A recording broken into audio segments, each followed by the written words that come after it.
As a Muslimah going through an Iddah, I want you to understand how favored you are right now. Allah subhanahu wa ta'ala is literally preserving us.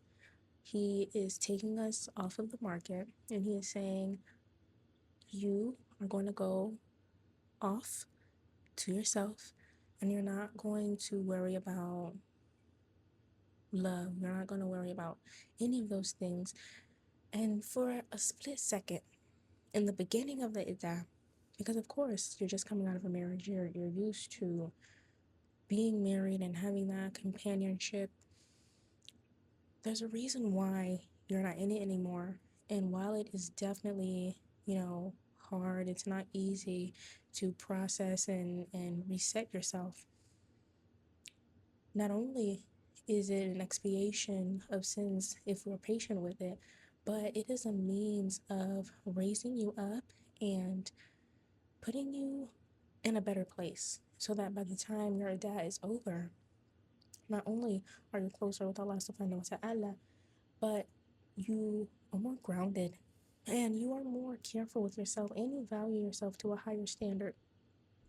And it can be tempting, because especially if you are on social media or whatever, you might get messages, you might get people who are wanting to flirt or whatever, and 9 times out of 10 they don't know you're an Iddah because they probably wouldn't be saying those things. Hopefully, inshallah, if they knew that you were an Iddah, but you know you're an Iddah, do not entertain this, sis. And from one sister to another, I want you to hear me clearly. It's not worth it. It is a waste of time and it's a distraction. I want you to understand that you are that girl, you are that sister. And for you to be going through this right now, it means that there's better waiting for you when the time is right.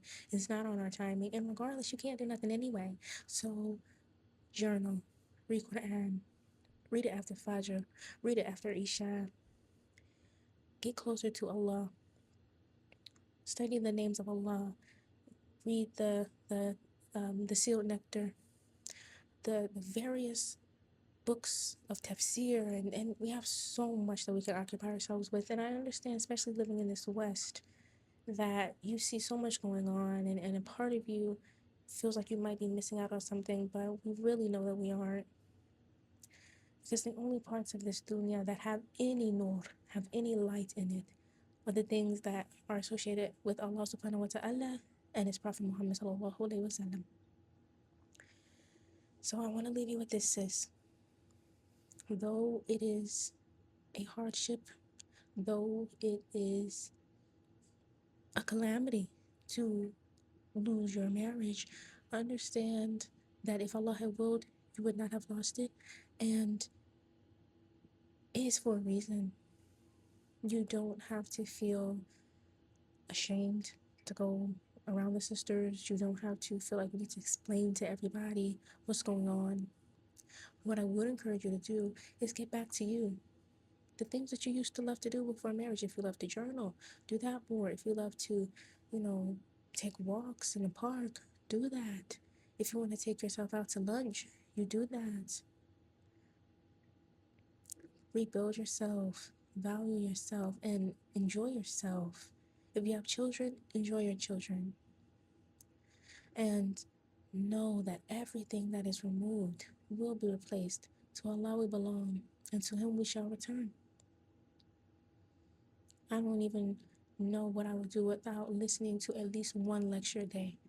If it is hard for you to sit with your own thoughts at times, pop in a lecture. There are so many of them for us to listen to. We are so fortunate in this day and age. We don't have to travel 3 days to go get a hadith. Or, the Sahaba and the generations after them, they did all of that so we can have it so much easier. So sis, I know this is a hard time, which is why I'm not being jokey. I'm not being, anything but real with you right now, because I know. But there's so much barakah in this time, sis. I don't want you to let it slip by, and then by the end of your iddah, you are the same woman. Your finances are the same. And your relationship with Allah has not changed. And if we're not careful, it can get much worse.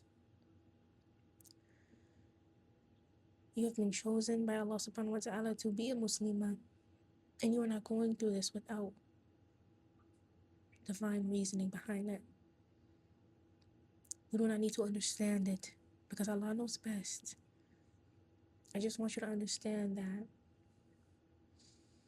this is not over. This is not it. Think of it like this. Whoever your future spouse is, after this iddah is over, he's waiting for you. You don't have to think about it. He'll be there. But what we cannot play about is our deen. We have to play, no, we have to hold on to it with the back of our molar teeth, like the hadith says.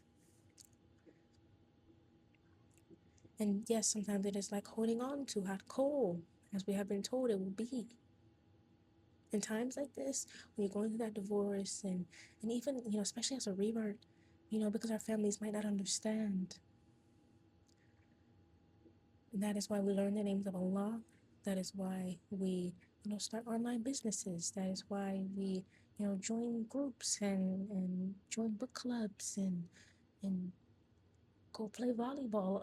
With the sisters, I don't, get out sometimes. And yes, in Iddah, we are advised to stay in the home and reduce social interactions.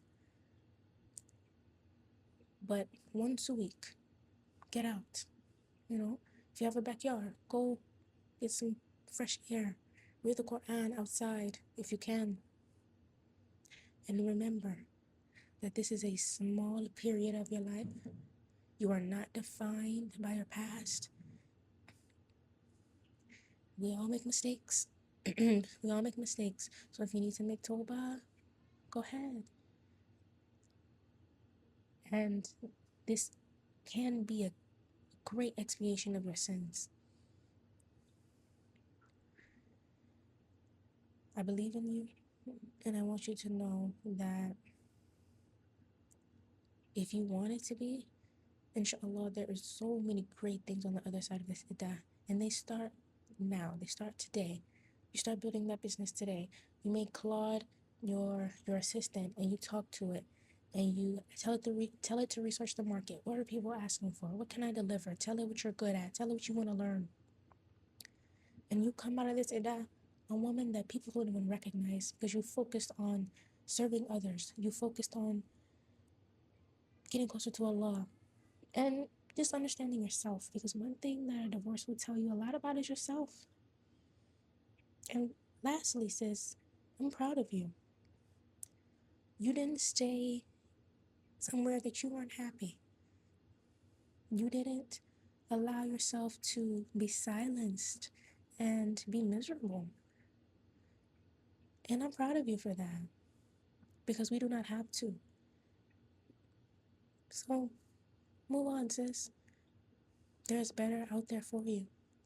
And it starts today with you going to Allah subhanahu wa ta'ala, telling him how you feel, only complaining to Allah subhanahu wa ta'ala. You got this. If you need me, my email is in the description below. I'm going through it with you. It's all good. I'm going to document the journey. You're free to follow along. We got this, because Allah got us. Assalamu alaikum wa rahmatullahi wa barakatuh.